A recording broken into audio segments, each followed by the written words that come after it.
Ukraine's commitment to advancing drone technology is limitless, and they seem to have introduced the first combat-tested anti-aircraft drone. Just how is this going to change the battlefield? And is this just the beginning of something more? I'm Paul, U.S. Army combat veteran. Let's talk about it. Okay, so this is an interesting story that if you've been following this channel, won't surprise you at all. And this is a Ukrainian unit called the Wild Hornets, and they've announced that they're starting serial production of what they call the Shahed fighter. And the Shahed fighter is, well, a drone meant that exists solely as an anti-aircraft device. And Shaheds, as you guys know, are one of Russia's most dangerous weapons against the Ukrainian infrastructure. And there's a bunch of problems, right? But one of the biggest is that these Shaheds that Russia throws around 1,000 a month at Ukraine is that the missiles that shoot them down are often more expensive and rarer than the Shaheds themselves. And this is a huge problem because Ukraine has to routinely go to the West and beg for anti-aircraft missiles for Patriots. But again, the anti-aircraft missiles, you have to think that the largest air forces in the world fly 1,000 planes. And so the Patriots are designed to, have enough missiles to shoot down, every aircraft in an opposing air force twice. But 1,000 aircraft is literally like defeating something on the magnitude of the entire U.S. Navy every single month. There just isn't the production capacity for it. But there's some advantages, right? As the Wild Telegram folks, or as the Wild Hornets folks point out, is that these anti-aircraft drones, by the way, they're not speculative, they're not theoretical. They have 200 kills of enemy reconnaissance drones. We're going to actually take a look at footage of that. But the appeal is that they are cheaper than the Shaheds, right? And this is sort of key to drone warfare, is that right now, the Shaheds are so cheap relative to anti-aircraft missiles that it's worth it for Russia to simply throw 100 at a time and absorb 90 plus anti-aircraft missiles just to allow the remaining 10 to get through. This is the Russian strategy kind of in a nutshell. But if Ukraine was able to have a cheaper and more effective and simpler solution to target these Shaheds, well, that would be a game changer, right? Now, we know, for example, that U.S. companies like Anduril have similar devices they've engineered that are a little bit, that are still too expensive for Ukraine, but are in the tens of thousands. I think it's called the Roadrunner, but it's meant to take out exactly this kind of threats, low and slow drones moving kind of gradually, right? They point out that, let's see here, an anti-aircraft drone, right, what they're talking about is actually machine vision. So it doesn't get guided in, right? This would be an AI-powered drone that's relatively simple, right? The radar tells it, hey, here's kind of a distance and direction. And then the drone sets off and it knows that something is in the air that it has to kill. And it knows about where it is and where it's going to be. So it just gets close and then tries to hit it. So I'd be curious to know how they train this kind of machine vision. Partially, at least, it's probably on some of these kills that it's gotten against these other Russian drones. But as they've said, from publicly released information, the Shahed can get up to 325 kilometers an hour. So it can't be retrofitted quadcopters in this kind of interdiction role.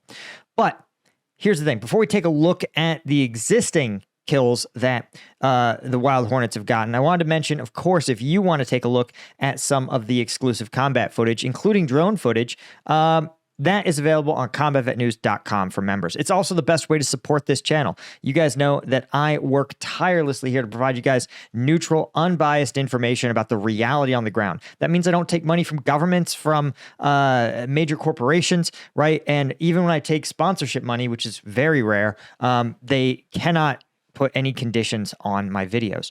And so I rely on you guys to be able to do that. So check out, if you can, pick up like the specialist tier. That'll get you access to those twice weekly uncensored videos, or the lieutenant tier or the colonel tier. Any one of those is going to be so appreciated. The link is in the description. Okay, let's take a look real quick here at the Wild Hornets guys taking out these Russian drones. Now, I want to point this out is that what we're seeing right now is a quadcopter. You can literally see the rotors there flying at a really high distance, actually. And you can also see that it's trying to line up and hit this Russian reconnaissance drone. So these drones are very efficient. They have long loiter times. They're very slow moving. And you can see that the strategy is basically a very small appears to be a very small explosive. But you got to think, a small drone like this, it doesn't take much. The reason they're so light is because there's no extra space. They can't really sustain much damage. So a very small explosive coming up, hitting this drone, again, coming up and down and in, attacking this large surface area. And it looks like it's being guided in by a human. These are all things that are probably cannot be used against Shaheds. They're too fast. They come at night. They would require alternate vision methods like thermals. But I think what this is probably doing is helping to train a machine learning algorithm that's also going to take down drones. So the idea would be that these that the Shahed killers are going to get kind of walked via radar towards the Shahed, and then they're going to use this data to probably feed into like a machine learning algorithm to say, okay, this is what it looks like to get the kill. Right? It'll learn, okay, make the drone as big as possible in the screen. And by the way, I just want to point out to the YouTube censors, because there's always a YouTube censor, nothing is being destroyed in these videos. We don't show anything blowing up. And these are drones. They're drones. These are RC toys crashing into each other. Okay, so just chill, YouTube, please.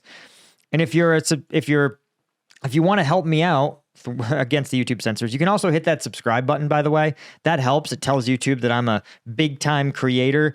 And the bigger I am, the more like rope, so to speak, YouTube gives me in my videos. Again, you may ask yourself, like, why can't you show things blowing up, but Mr. Beast can blow up a Lamborghini 50 times in a video? The answer is he's Mr. Beast and I'm me. So you could see this is actually, I think, really interesting because it's a natural evolution. And if we look at the First World War, that's what I think of as kind of being the analog here for drone warfare, is that drones have just started to really emerge on the battlefield as something more than theoretical. And the first drones, the first aircraft you saw used exactly for what these drones are. They were reconnaissance, because reconnaissance is relatively unsophisticated to do. And then you started to see basic bombing, right? And literally the bombing method, dropping ordnance straight down, is exactly how the first aircraft would bomb. Literally, pilots would be given munitions that they would hold out over the aircraft and then drop, right? And so slowly, what happened, though, in the First World War is that you had the evolution of these light bombers, effectively, and reconnaissance aircraft. And then people said, well, I want to deny the enemy the skies. I want to deny them their reconnaissance. And so you evolved the first fighter aircraft from that, right? They actually would innovate a unique mechanical way to ensure that a machine gun always shot through propellers. It was a little like notch that the propeller actually pulled the triggers so that the timing was always perfect, right? You would have the propeller swing by in a millisecond and then a bullet would pass right after. Interesting stuff. But the point is that you have these technological mega leaps forward, like cheap battlefield drones, and then you have all these other little innovations that take place on the battlefield. The fascinating part will be, again, we've seen some of it with like innovations like jamming, innovations like AI that they're looking at now, and you think of that, I think of that as analogous to things like searchlights and anti-aircraft guns, right? Aircraft weren't in the skies for very long in combat before the first anti-aircraft guns were evolved. So you're watching this. This is literally, join me in watching this in real time as we watch warfare evolve like before our eyes. It's incredible stuff. Anyway, guys, that's really all I had. Thank you so much. And a huge thank you to the Colonel tier members of Combat Vet News, like James Gerling, Steve Moran, Doug Beck, Alan Knutson, Bastian Himmerling, Brian Kelly, Dale McCombs, James Ola, and Henry Roussier, as well as all of our Lieutenant tier members. I couldn't do this without you guys. I appreciate you all so much, and I will see you in the next one. Cheers.